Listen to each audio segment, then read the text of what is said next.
नमस्कार। निशुल्क ज्योतिष परामर्श केंद्र में आप सबका स्वागत है। श्रीलंका की यात्रा पर आप सभी का स्वागत है। 29 मार्च 2026 से 5 अप्रैल 2026 तक मैं श्रीलंका में रहूँगा। जो भी मुझसे मिलना चाहे वे मिल सकते हैं।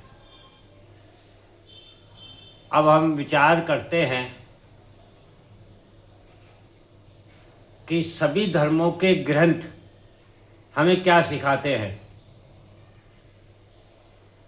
जिस प्रकार प्रकृति संपूर्ण संसार का पालन पोषण करती है और बदले में मानव से केवल आस्था और विश्वास चाहती है। विश्वास अर्थात संयम एवं संतुष्टि। संसार में जब भी हम किसी धर्म ग्रंथ का अध्ययन करते हैं तो वह हमारी आस्था और विश्वास का ही प्रतीक है, ताकि हम उसका अध्ययन करते हैं। और जब हम उस विश्वास के साथ करते हैं कि हमारे दुख कम होंगे, कष्ट कम होंगे, तो हमें उन धर्म ग्रंथों का अध्ययन करके संयम एवं संतुष्टि प्राप्त होती है। संसार में सभी धर्म के लोग अपने अपने धर्म ग्रंथों पर आस्था एवं विश्वास रखते हैं एवं समस्या आने पर आस्था एवं विश्वास के साथ शीश झुकाते हैं धर्म ग्रंथों को। ये शीश झुकाना ही मानव के अहंकार को नष्ट करता है।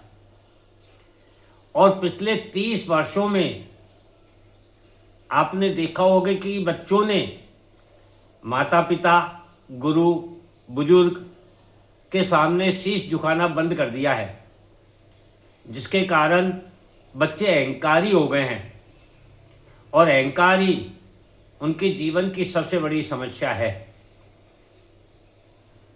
धर्म ग्रंथों में क्या लिखा है जो हमें प्रेरणा देता है, संयम देता है, संतुष्टि देता है, एक उम्मीद देता है? तो ऐसा क्या है? सभी धर्मों के लोग अपनी पूजा अर्चना में अपने अपने धर्म ग्रंथों का अध्ययन करते हैं।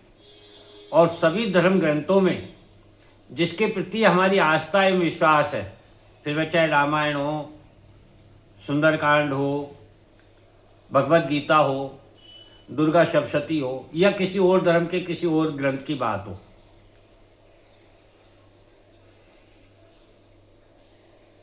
तो जिसके भी प्रति हमारी आस्था और विश्वास है, उनके द्वारा समाज के लिए किए गए श्रेष्ठ कार्यों का वर्णन है उस धर्म ग्रंथों में। और वह बताती है हमें कि बुराई पर अच्छाई की विजय किस प्रकार प्राप्त होती है, जिसे हम धर्म की स्थापना के लिए किए गए कर्म मानते हैं। कि जब जब धर्म की जरूरत आवश्यकता हुई धर्म की स्थापना के लिए, तब जो हमारे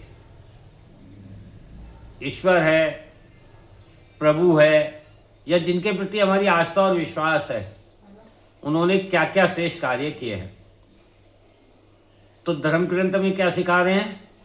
यदि हम जीवन में जिसके प्रति भी आस्था और विश्वास रखते हैं, उसके द्वारा अपने जीवन में समाज के लिए किए गए श्रेष्ठ कार्यों को यदि हम बार बार याद करें, उनका स्मरण करें, अध्ययन करें, चिंतन मनन करें, तो हमारे जीवन से बुराइयां समाप्त होगी और अच्छाइयों में वृद्धि होगी।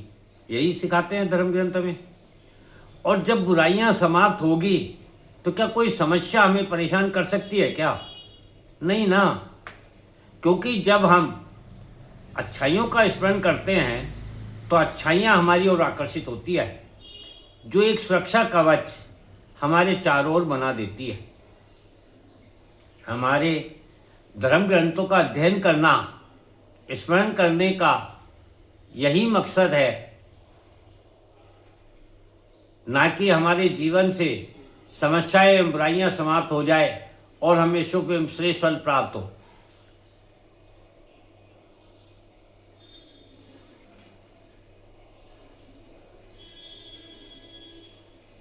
वर्तमान समय में हम क्या कर रहे हैं?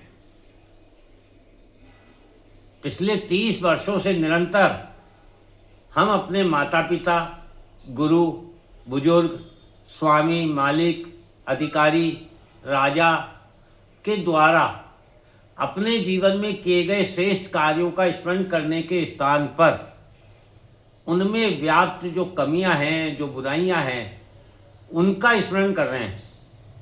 यही कारण है कि हम अपने जीवन में बुराइयों को आकर्षित कर रहे हैं, तो हमें बुराइयां, समस्याएं ही तो प्राप्त होगी।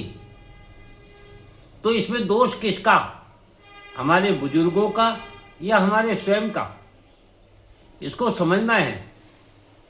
तो राजा महाराजाओं का संग्रहालय, सरकारी कार्यालयों में आप पाएंगे कि समस्त पूर्वज, राजा हो, अधिकारी हो, उसकी एक फ़ोटो, उसका नाम, जन्म तिथि, पुण्यतिथि, या किस तारीख से उसने उस विभाग को ज्वाइन किया था, किस तारीख को उसने उस विभाग को छोड़ा था, एवं कर्मों का उल्लेख होता है, जिसे हम इतिहास कहते हैं। और इतिहास को संजो के भी रखते हैं, जो हमें हमारे समाज, हमारे देश को गर्व महसूस कराते हैं। यानी गर्व के लिए, गौरवान्वित होने के लिए हमारे पास क्या है? हमारा इतिहास। वर्तमान समय क्या कर रहे हैं हम? आज कितने बच्चे ऐसे हैं या कितने परिवार ऐसे हैं जो अपने बुजुर्गों के जीवन के जो संघर्ष हैं, जो सफलता है, उनको याद करते हैं, स्मरण करते हैं। वर्तमान समय में सभी अपने माता पिता, बुजुर्ग, गुरु, अधिकारी, राजा की कमियों का, बुराइयों का बखान करते हैं, उनका अपमान करते हैं।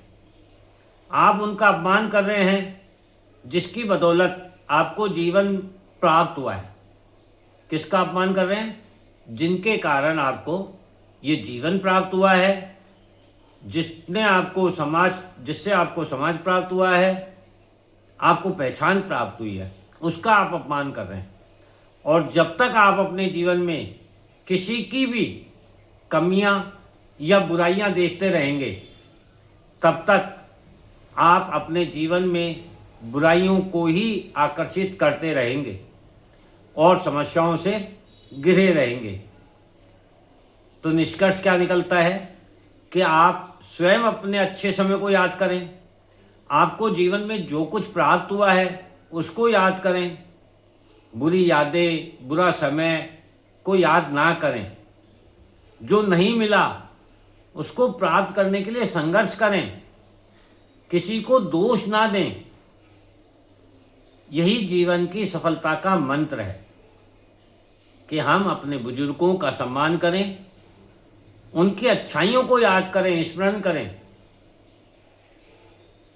किसी की भी बुराई पर ध्यान ना दें, अपने स्वयं के भी बुरे समय, बुरी यादों को याद ना करें। तो फिर हमें जीवन में कभी भी कोई समस्या नहीं हो सकती है, क्योंकि ये जो हमारा इतिहास है, जो हमारे माता पिता हैं, गुरु हैं, बुजुर्ग हैं, मालिक है, स्वामी है, अधिकारी है, मंत्री है, राजा है, ये सभी हमें कुछ ना कुछ जरूर सिखाते हैं। तो इनकी तरक्की का जो कारण रहा है, इनकी सफलता का जो कारण रहा है, उस पर यदि हम ध्यान देंगे, उसका चिंतन करेंगे, उसका मनन करेंगे, तो हम निश्चित रूप से सफलता की ओर बढ़ेंगे। और यदि हम उनकी बुराइयों को, कमियों को देखते रहेंगे, तो हम भी अपने जीवन में बुराइयों को ही आकर्षित करेंगे। यही इसका मूल मंत्र है जो धर्म ग्रंथ हमें सिखाते हैं। जय हिंद, जय भारत।